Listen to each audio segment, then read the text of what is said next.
the 4 clips to remove the pump head. Remove the filter baskets containing the filter media.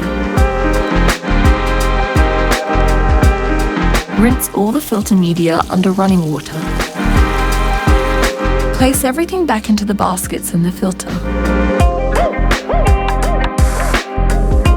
Make sure to insert the filter cartridges in the correct order to ensure they fit together properly.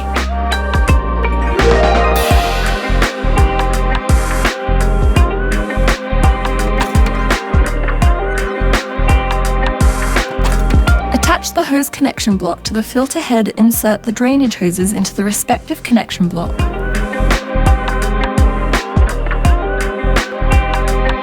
Seal the hoses by rotating the connection rings.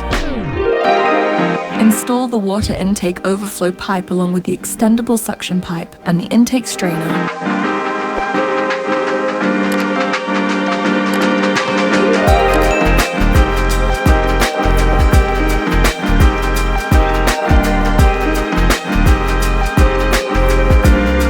Fit the hose by pushing it all the way to the ring and turn it to seal.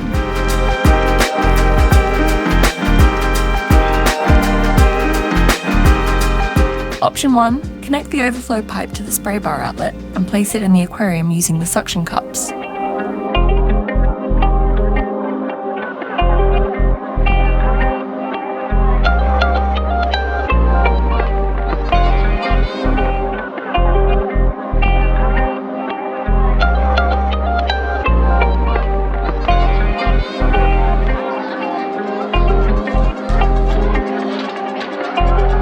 Option 2. Connect the overflow pipe to the lily pipe outflow using the L connector.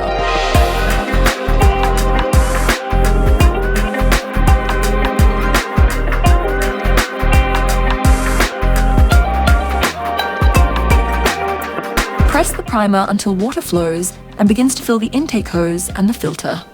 Then plug it in.